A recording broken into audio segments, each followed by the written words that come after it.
Hello everyone. तो आज हम एक नई कहानी के साथ आए हैं जिसका नाम है सारस और लोमड़ी की कहानी। एक बार की बात है, एक जंगल में एक लोमड़ी और एक सारस रहते थे। दोनों जानवर पड़ोसी थे। लोमड़ी धूर्त और चालाक स्वभाव की थी, जबकि सारस सरल स्वभाव का था। एक दिन लोमड़ी ने अपने मनोरंजन के लिए सारस के साथ चालाकी करने की एक योजना सोची। लोमड़ी ने सारस से कहा, आज मैं तुम्हें अपने घर दावत के लिए आमंत्रित कर रही हूँ। शाम को हम दोनों साथ में खाना खाएंगे। लोमड़ी के किसी भी चाल से अनजान सारस ने खुशी खुशी यह निमंत्रण स्वीकार कर लिया। शाम को तय समय पर सारस खाना खाने के लिए लोमड़ी के घर पहुंचा। लोमड़ी ने खाने में सूप बनाया था।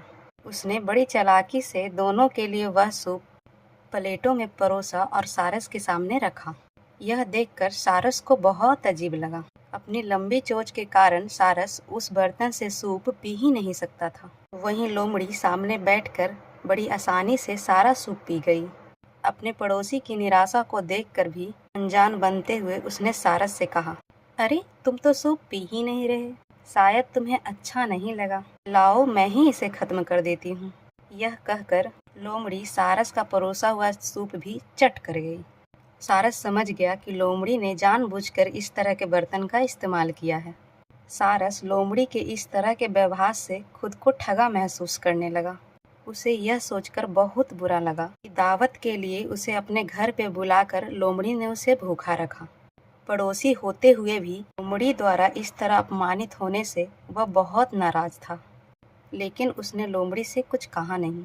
सारस ने मन ही मन में ठान लिया कि वह लोमड़ी को सबक सिखाएगा। कुछ दिन बाद सारस ने लोमड़ी को अपने साथ भोजन करने के लिए आमंत्रित किया। लोमड़ी बहुत खुश हुई और सोचने लगी, सारस कितना मूर्ख है, जिसे खुद का अपमान भी समझ नहीं आया। तय दिन और तय समय पर लोमड़ी सारस के घर खाना खाने पहुंची। सारस ने अपनी पसंदीदा मछली की डिश बनाई थी। उसके घर में डिश की सुगंध चारों ओर फैली हुई थी।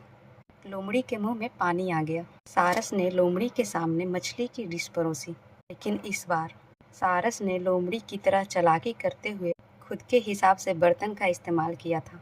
उसने एक पतली गर्दन और मोटे मुंह वाले लंबी जार में डिश परोसी। सारस ने लंबे जार में चोंच डाली और स्वादिष्ट मछली का आनंद लेने लगी। सामने बैठी लोमड़ी उसका मुंह ताकते रह गई, क्योंकि उसे सिर्फ मछली का सुगंध ही मिल रहा था। वह जार से खाना खा ही नहीं सकती थी। भूख से बिलबिलाई लोमड़ी ने अपना आपा खो दिया और वह सारस को बुरा भला कहने लगी।